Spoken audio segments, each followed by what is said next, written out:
On using electromyography to study the skeletal muscle movement in hypertrophic exercises. My presentation might be a little bit long, so I'll try and get through the most important parts. This is my table of contents. That's what I'll be going over. So skeletal muscle movement, biological tension created from electrical potential difference within the muscles is converted into mechanical energy to move your body.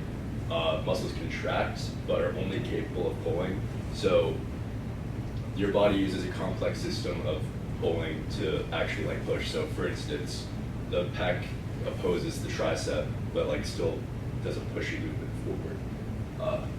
Or doesn't oppose it, but they work together to create a pushing movement. There are three types of skeletal muscle movement: concentric, eccentric, and isometric. Concentric is the raising or contracting of the muscle. So whenever you're flexing your muscle, that's concentric. Eccentric is lengthening under tension, which is lowering. And then isometric is just keeping it in the same place. And this is important when discussing hypertrophy. So inside the muscle. Muscle fibers are formed similarly to ropes. They have a bunch of tiny parts that add up until it's fully formed. The smallest component are two proteins, myosin and actin. Myosin is a thick filament, while actin is thick. You can see over there. Myosin is thick, while actin is thin. These proteins make up what are called sacromeres, which are the basic units of the muscle, and they stack up to create fibers. So yeah, they're stacked up. They bundle to make, I don't know how to pronounce that, but it's just more bundles of fibers, and then eventually those fibers add up to create a full muscle. This is the, I guess, chain, you could say, of components adding up to each other. So it goes proteins, or sarcomeres, myofibril, muscle fiber, and then muscle. So how do the fibers contract? So the process that it uses is called the sliding filament theory. It starts off with a signal sent from the brain, and it releases calcium within the muscle cell. The myosin heads bind to the actin filaments, forming cross bridges, so they pull together. The myosin heads pivot, pulling the actin filaments toward the center of the sarcomere. And as the result, the sarcomere shortens, and it contracts the muscle, and tension is created, and that's how our body moves. So what is hypertrophy? The enlargement of an organ or tissue from the increase in its size of the cells. It's primarily used to refer to the growth of muscle. It's important to state that it's not an increase in the number of cells, it's just making them larger. Physiological adaptation due to an increase in mechanical tension in one's muscles. So there are also different types of hypertrophy, myofibrillar and sarcoplasmic. So myofibrillar is an increase in the number of the number and size of the contractile proteins within the cell, which allows you to produce more power, whereas sarcoplasmic is an increase in the size of the parts of the muscle that don't really affect your muscle contracting. So an example of this is if you take creatine, that's pulling water into your muscles, and it's not really increasing the amount of proteins, but it allows you to work out for longer and recover faster. So in turn, it does help you produce more power with your muscles, but not directly. So muscle growth. The primary factor is mechanical tension from the force of gravity on your muscles, and this is when we're talking about weightlifting. That creates mechanical tension. Another factor, a lot of people think that micro tears are the main factor for muscle building, but it actually isn't. It contributes to less than 5% of muscle growth in general. And actually, this can be damaging to you if you have too many micro tears. The rate that the muscle grows needs to be greater than the rate that it breaks down for you to have good muscle growth. Specialized twice. There are specialized stem cells that donate their nuclei to the damaged, or to the muscle cells after they undergo mechanical tension, and it increases the fiber's capacity to synthesize more protein and makes them larger. So electromyography. This is a tool used to record the electrical activity that's actually going on inside of your muscles during a contraction. It measures the sum of the electrical signals sent from the central nervous system to the motor units, which are responsible for contracting the muscle. EMG does not measure the force that your muscles are producing, it's just measuring the electrical activity inside the muscle. So when a muscle is being contracted, there's the potential difference across the muscle changes due to depolarization. So the electrical signal reaches the muscle, it releases the chemical called acetylcholine, which then changes the electrical charge of the membrane. The inside of the muscle cell is negatively charged, and then after the chemical is released, it becomes positive.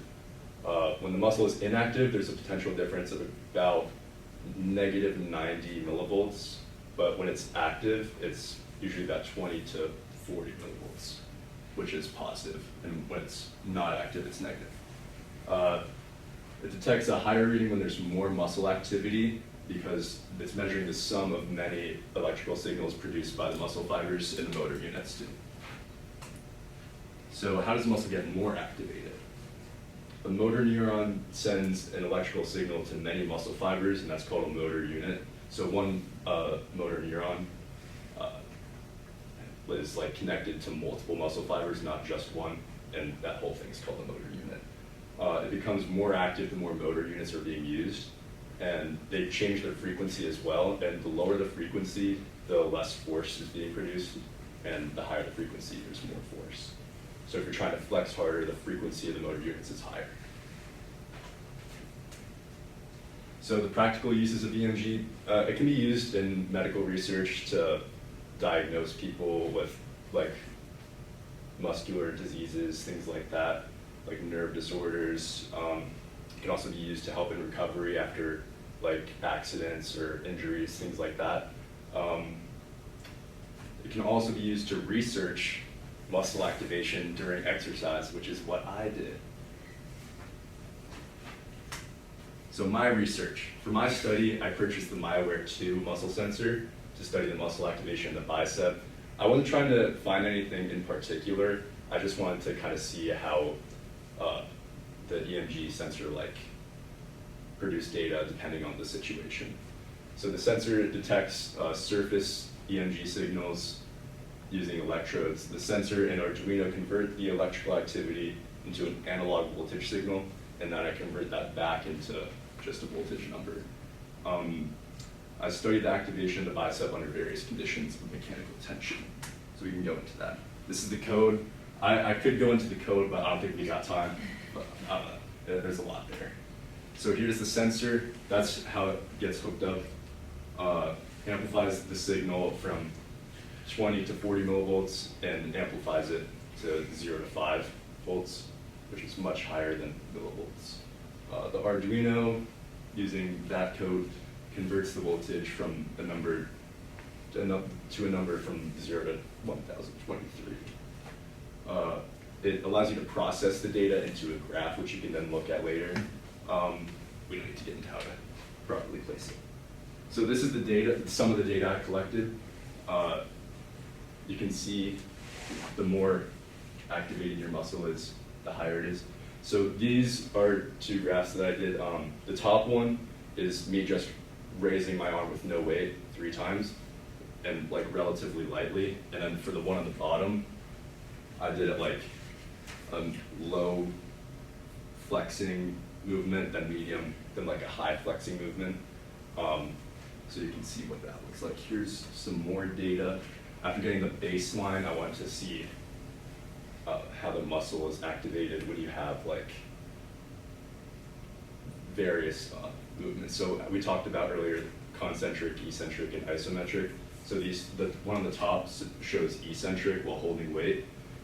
So just starting at the top and lowering it. And the one on the bottom, you're just holding at the top. And you can see for the eccentric, there's actually a lot of muscle activation just from lowering it. And for isometric, or that was concentric or eccentric on the top, isometric on the bottom, you're just holding it in place. So it starts off with some high muscle activation that lowers. I had some issues with my sensor. That amplification could only go up to about 4.5 volts for my sensor, so I wasn't able to differentiate between like high peaks of muscle activation. So if I had like, say like a medium weight, that would show the same peak voltage as if I had like high weight. But like that's shown here, but the base of the graphs are still wider, so you can still see that there's more muscle activation with higher weight. Yeah. So the bridge between EMG and hypertrophy, EMG doesn't measure the force your muscles are producing directly, but a higher EMG signal typically represents more tension that's going on from the muscle fibers. As you fatigue during a set, the EMG amplitude will increase because your brain is firing more motor neurons, and because your body is getting more tired, so it needs to recruit more. And this shows how training to failure is typically optimal for muscle activation. There is a threshold for the amount of activation your muscles can endure, and if you exceed that, as we talked about earlier, your muscles will degrade faster than they are rebuilt. Thank you. Any questions?